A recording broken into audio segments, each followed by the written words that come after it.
Les éditions Télém présentent un enregistrement intégral de Plaidoyer pour la gourmandise de Constance Lasserre, lu par Constance Lasserre.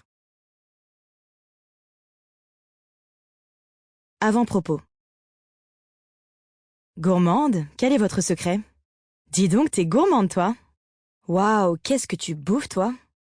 En voilà une qui aime se faire plaisir. T'as un sacré appétit, dis donc. Tu t'arrêtes jamais de manger, dis donc. Arrête de manger un peu. Etc. etc. Ces phrases, je les lis au quotidien sous les vidéos que je poste sur les réseaux sociaux. Ce sont de petites capsules de moins d'une minute dans lesquelles je me filme, dégustant, plusieurs fois par semaine, des mets variés.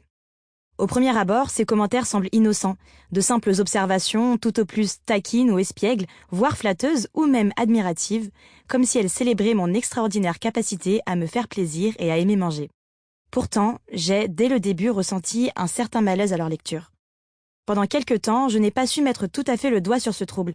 Pourquoi dirait-on à une personne « bravo d'assumer » si elle n'était pas en train de faire quelque chose de transgressif en premier lieu? Pourquoi le mettre en lumière si c'était si répandu? Peu à peu, j'ai saisi que m'afficher me régalant, avec un plaisir sincère, de mets appétissants, sans voracité ni retenue, mais simplement enthousiasme, pouvait être dérangeant. Comme si cela avait quelque chose d'impudique, d'obscène, de voir quelqu'un manger et aimer cela. Pour de vrai.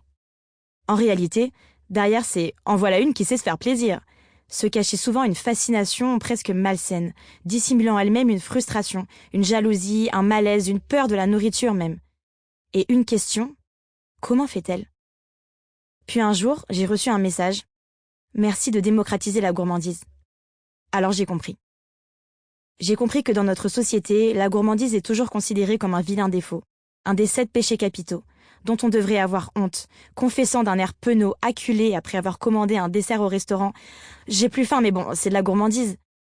Comme si cette fichue gourmandise, tel un génie malin, avait pris le contrôle de notre corps et de nos pensées en nous poussant à commettre cette faute. Avant de déguster ce fondant au chocolat, les yeux baissés, en sentant la culpabilité nous envahir à chaque coup de cuillère.